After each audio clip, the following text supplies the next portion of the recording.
नमस्ते दोस्तों। आज की इस चर्चा में हम एक ऐसी दिलचस्प और खौफनाक मेडिकल मिस्ट्री की तह तक जाने वाले हैं जिसने इस वक्त पूरी दुनिया का ध्यान अपनी तरफ खींच लिया है।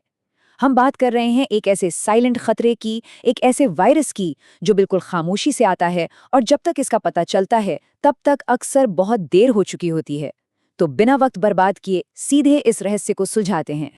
कहानी शुरू होती है 1 अप्रैल 2026 को। एक शानदार क्रूज जहाज अर्जेंटीना के उशवाया से निकलता है। सब कुछ बिल्कुल नॉर्मल था, लोग अपनी छुट्टियां एंजॉय कर रहे थे। लेकिन ठीक 10 दिन बाद 11 अप्रैल को अचानक एक डच पैसेंजर की तबीयत बिगड़ती है और उसकी मौत हो जाती है। बात यहीं खत्म नहीं होती। 26 अप्रैल को साउथ अफ्रीका में उसी पैसेंजर की पत्नी अचानक कोलैप्स कर जाती है और उसकी भी जान चली जाती है। एक के बाद एक मौतें। फिर 2 मई को जब एक जर्मन पैसेंजर की भी जान गई, तब जाकर फाइनली वर्ल्ड हेल्थ ऑर्गेनाइजेशन को इसके बारे में इन्फॉर्म किया गया। उस आइसोलेटेड जहाज पर लोग रहस्यमयी तरीके से मर रहे थे और किसी को कानो कान खबर नहीं थी कि आखिर मुजरिम है कौन।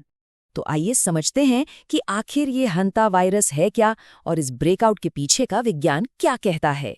जब WHO ने अपने टेस्ट करवाए तो इस खौफनाक रहस्य के पीछे का जो असल मुजरिम सामने आया वो था हंता वायरस। और सबसे डरावनी बात पता है क्या है? इसका मॉर्टैलिटी रेट यानी मृत्यु दर ये लगभग 50% तक हो सकता है। जरा सोचिए, इसका मतलब है कि इन्फेक्ट होने वाले आधे लोगों की जान जा सकती है। इसी भयंकर मृत्यु दर की वजह से उस क्रूज शिप पर इतनी तेजी से मौतें हो रही थीं। अब देखिए, ये वायरस असल में कोई एक सिंगल वायरस नहीं है। ये चूहों से फैलने वाले वायरसेस की पूरी एक फैमिली है। अलग अलग प्रजाति के चूहे इसके अलग अलग स्ट्रेन कैरी करते हैं। मोटे तौर पर इससे 2 अलग अलग तरह की बीमारियां होती हैं। पहला है HFRS, जो ज्यादातर एशिया और यूरोप में देखने को मिलता है। इसमें मरीज की किडनी फेल हो जाती है और इंटरनल ब्लीडिंग शुरू हो जाती है।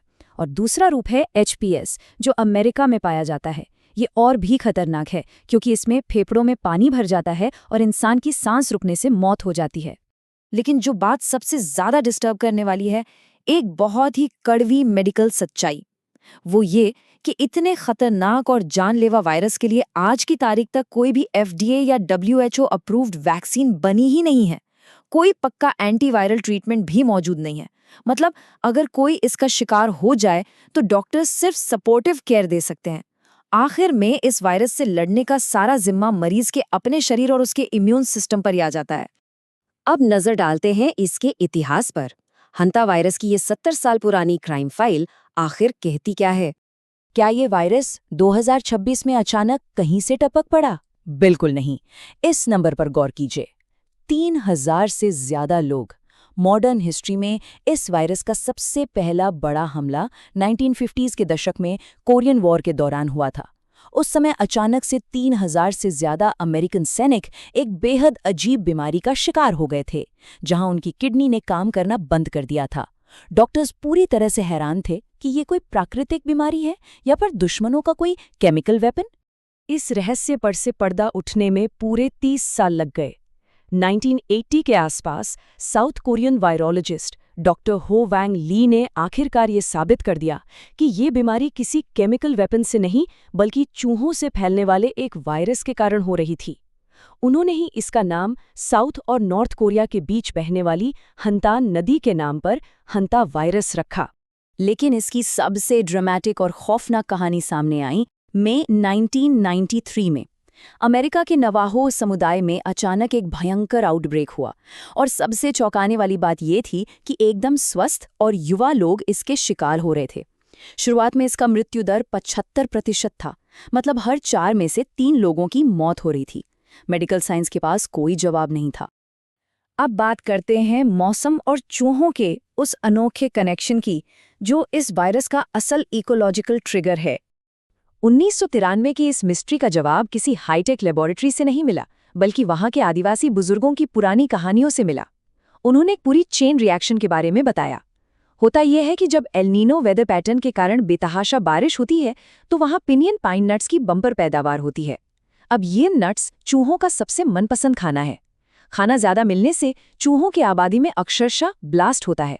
और जाहिर सी बात है, जितने ज्यादा चूहे होंगे, इंसानों के साथ उनका कांटेक्ट और हंता वायरस के फैलने का खतरा उतना ही ज्यादा बढ़ जाएगा। ग्लोबल मौसम का एक लोकल वायरस से इतना सीधा कनेक्शन सच में हैरान करने वाला है। और ये मत सोचिए कि ये वायरस सिर्फ अमेरिका या कोरिया तक सीमित है। भारत के वेल्लोर में 2005 से 2008 के बीच हुई एक स्टडी ने साबित कर दिया कि इस वायरस के फुटप्रिंट्स पूरी दुनिया में फैले हुए हैं। गोदामों में काम करने वाले वर्कर्स और चूहे पकड़ने वाली इरुला जनजाति के लोगों के खून में हंता वायरस की एंटीबॉडीज पाई गई। इसका सीधा सा मतलब है कि वायरस बिल्कुल खामोशी से हमारे और आपके आसपास भी मौजूद है। अब आते हैं इस कहानी के सबसे अहम और डरावने हिस्से पर, इंसान से इंसान में फैलाव, जिसने वायरस के सारे पुराने नियम तोड़ दिए। दशकों से साइंटिस्ट यही मानते थे कि ये वायरस सिर्फ चूहों से इंसानों में आता है, इंसानों से इंसानों में नहीं। ये एक फिक्स रूल था। लेकिन अर्जेंटीना से निकले एंडीज वायरस ने इस पूरे नियम को ही पलट कर रख दिया। ये हंता वायरस का इकलौता ऐसा स्ट्रेन है जो एक इंसान से दूसरे इंसान में फैलने की ताकत रखता है। वायरोलॉजी की दुनिया में ये एक बहुत बड़ी और टेंशन देने वाली डिस्कवरी थी। पर यहाँ थोड़ा रुकते हैं, पैनिक करने की बिल्कुल भी जरूरत नहीं है। ये वायरस कोविड या फ्लू की तरह हवा में नहीं फैलता। इंसान से इंसान में इसके ट्रांसमिशन के लिए बहुत ही क्लोज और लंबे समय तक फिजिकल कांटेक्ट की जरूरत होती है, जैसे किसी बीमार व्यक्ति की बहुत नज़दीक से देखभाल करना। और एक बड़ी राहत की बात यह भी है कि इसकी इन्फेक्शियस विंडो, यानी जिस दौरान ये दूसरों तक फैल सकता है, वो आमतौर पर सिर्फ 1 दिन की होती है। तो फिर उस आइसोलेटेड क्रूज शिप पर यह वायरस आखिर पहुंचा कैसे? आइए इस मिस्ट्री को पूरी तरह से सॉल्व करते हैं।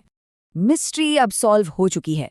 मार्च 2026 में वो डच कपल जिनकी सबसे पहले मौत हुई थी, उशवाया में एक बर्ड वॉचिंग टूर पर गए थे, लेकिन गलती से वो चूहों से भरे एक लैंडफिल वाले इलाके में चले गए। अब जैसा कि हमने बात की, इस वायरस की ट्रांसमिशन विंडो सिर्फ 1 दिन की होती है।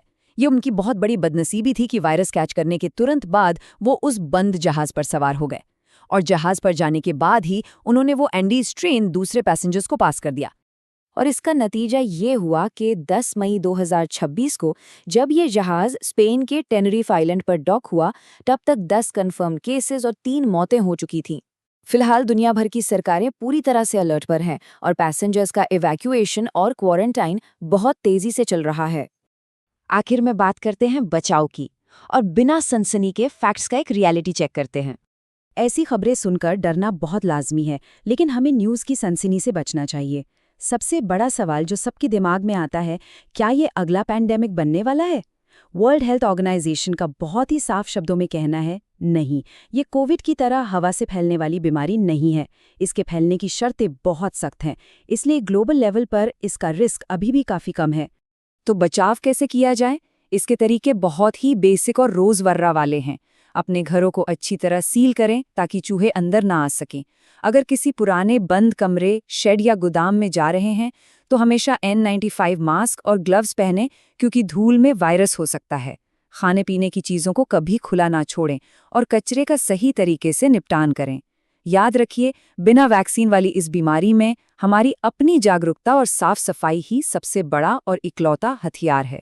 इस पूरी चर्चा के बाद एक बहुत बड़ा सवाल हमारे सामने खड़ा होता है। हंता वायरस दशकों से खामोशी से अपना काम कर रहा है, और न्यूज़ में ये तभी आता है जब अचानक कई जानें चली जाती हैं। क्या हमारा समाज कल की डरावनी हेडलाइंस बनने से पहले आज इन साइलेंट खतरों पर गंभीरता से ध्यान देने के लिए तैयार है? ये एक ऐसी बात है जिस पर हम सबको विचार करना चाहिए। आज की इस चर्चा में बस इतना ही। जानकारी को याद रखें, सतर्क रहें और सुरक्षित रहें।